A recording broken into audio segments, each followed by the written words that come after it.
جس وقت مست کی سمو سے جان پہچان ہوئی اس وقت سمو اپنے والدین کے گھر میں کوئی انبیائی دوشیزہ نہ تھی۔ وہ تو اس وقت ایک شادی شدہ گھر بار والی خاتون تھی۔ روایتی سمو اور بیورف کا ایک بیٹا بھی بتایا جاتا ہے جو لڑکپن میں ہی مر گیا تھا۔ کہتے ہیں کہ ان کی 2 بیٹیاں بھی سندھ میں محنت کش مریوں میں بیائی ہوئی تھیں۔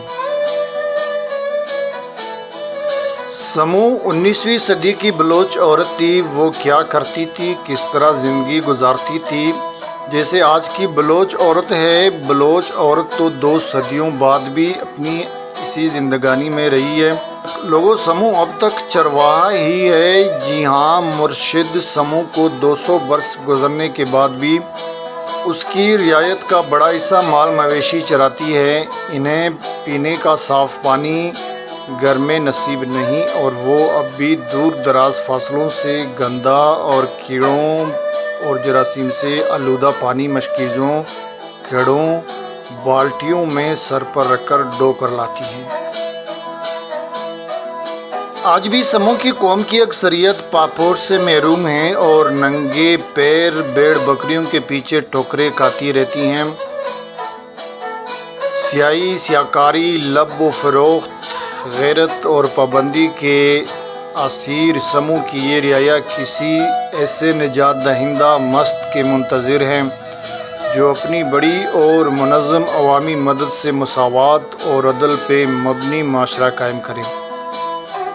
سمو کی رعایت کے گلے میں ابھی بھی کوئی برگڑی نہیں ہے، اس کے ناک میں سمو کی پھلڑی ابھی بھی نہیں ہے، اس کے سر پہ چنری اور پاؤں میں جنڑی نہیں ہے۔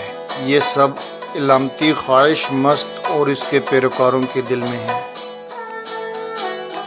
مست توکلی کی محبت میں بن کر سمو کا مقام ایک عام عورت کا نہ رہا۔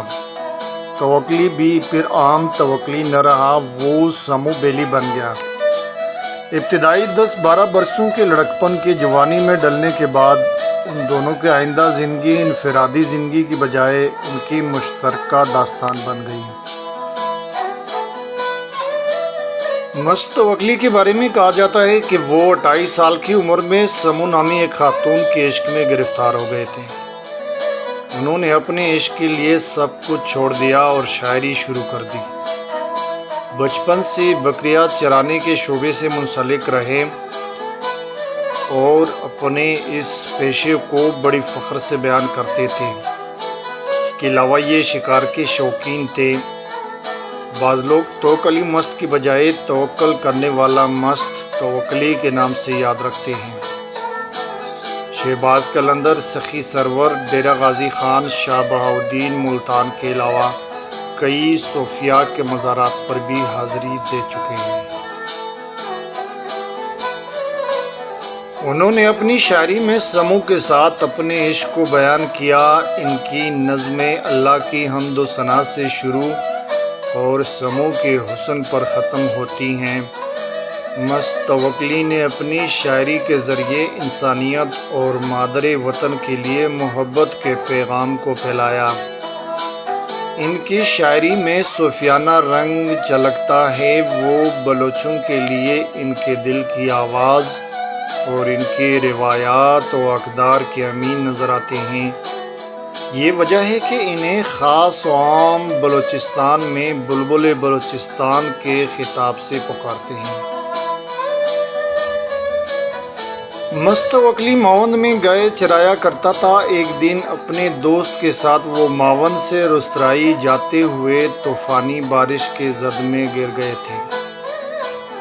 شکار ڈھونڈتے ڈھونڈتے وہ بارش کی زد میں جوں ہی آ گئے تو انہوں نے قریبی ایک خیمے میں بارش سے بچنے کے لیے، جسے بلوچی میں بلک کہتے ہیں، وہاں پہ ایک خیمے میں پناہ لینے کی کوشش کی۔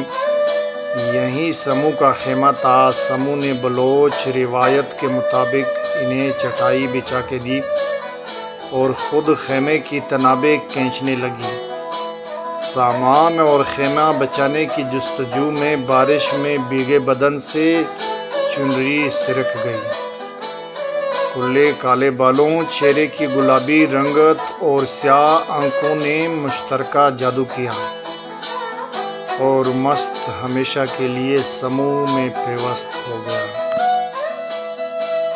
بادہ بر زلف تو آمد شد جہان بر من سیاہ، ہوا تمہارے بالوں پہ آئی اور جہان مجھ پہ سیاہ ہو گیا۔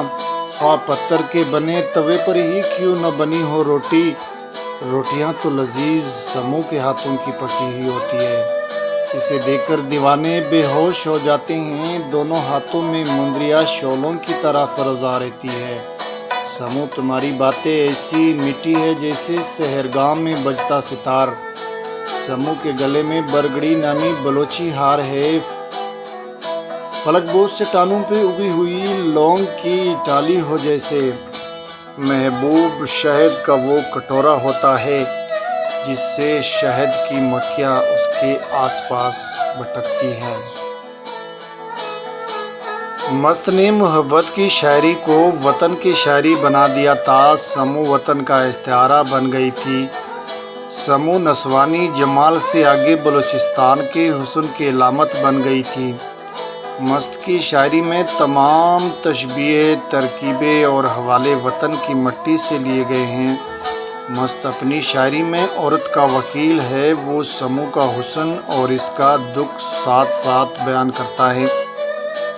حسین سمو پانی کی تلاش میں ہے، وہ بھیڑ بکریوں کو چراتی ہوئی اپنے قبیلے کے ساتھ سندھ تک اتر آئی ہے۔ وہ ننگے پاؤں ہے، سمو سندھ میں ہے، سندھ میں گرمی ہے، کئی سمو کے ناک کی کیل نہ تپ جائے۔ یہ تھے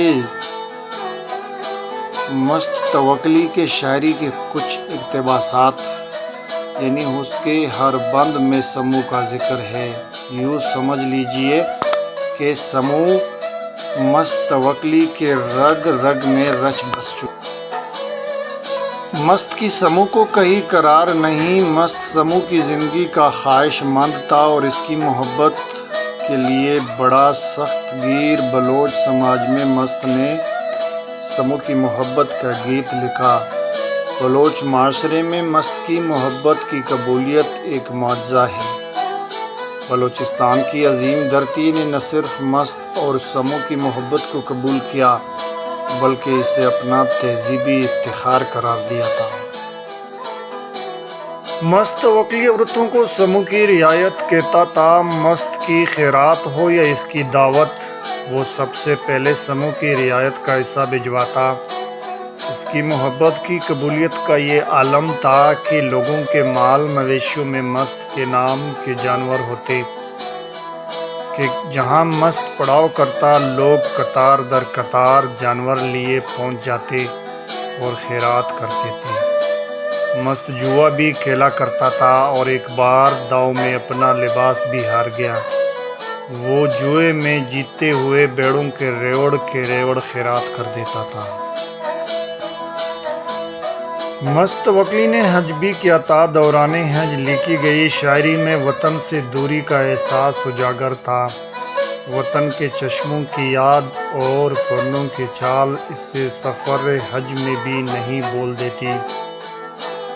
وہ بلوچ معاشرے میں اتنا صاحب اعتبار تھا کہ چھوٹی زرین کی لغاری سرداروں کے گھر کی عورتیں اس کے کپڑے دھویا کرتی تھی، اور وہ کسی بلوچ سردار کا مہمان بنتا تو وہ سردار اپنے نصیب پر رشک کرتا تھا۔ اس کی قمیص نواب اکبر بگٹی کے ہاں کپڑے کے پوشوں میں ڈھکی رہی اور اس کی زیارت نصیب والوں کو حاصل ہوتی تھی۔ وہ سمو کی محبت اور اس کے اصول میں اس قدر دیوانہ ہو چکا تھا کہ اس نے در در کا خاک جاننا، بہت سی جگہوں کی اس نے سیر کی، حتیٰ کہ وہ ایک دفعہ دہلی پہنچ گئے تھے۔ وہاں پہ انہوں نے مجنون سمجھ کے اس کو تانے میں بند کر دیا تھا۔ اس کی درگاہ پر زائرین کی طرف سے روزمرہ انسانی ضروریات کی چیزیں، چینی، چائے، گوری، ریزر وغیرہ رکھنے کا رواج ہے، جہاں سے ضرورت مند اپنی ضرورت کے مطابق چیزیں لے جاتے ہیں۔ 1848 کی جنگ کے زمانے میں کمسن مست توکلی قبائلی جنگوں کی اماجگاہ بنے تھے۔ بلوچستان کا ایک ایسا دانشور تھا کہ جس نے سب سے پہلے ان جنگوں کی مخالفت کی تھی۔ وہ جب بھی سفر سے آتے تو سب سے پہلے سمو کی جگی میں جاتے اور وہاں پہ دیدار کی شرف حاصل کرتے۔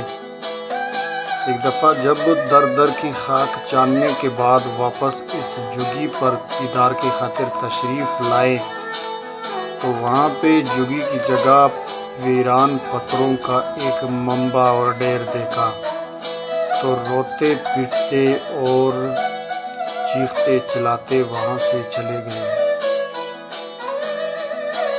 وہ شروع میں خود ان جنگوں کا حصہ رہا، لیکن بعد میں تلوار پھینک دی اور جنگ کے خلاف مؤثر ترین آواز بن کر ابھرا۔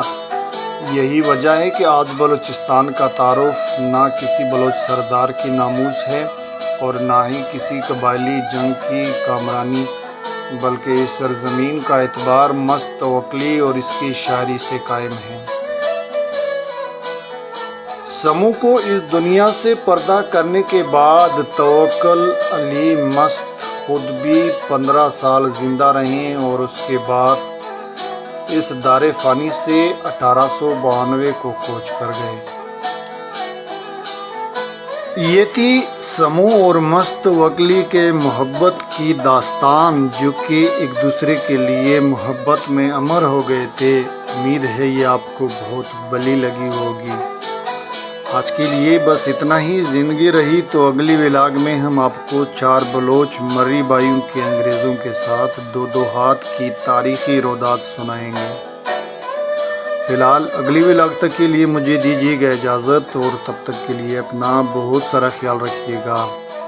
اجازت چاہوں گا، فی امان اللہ۔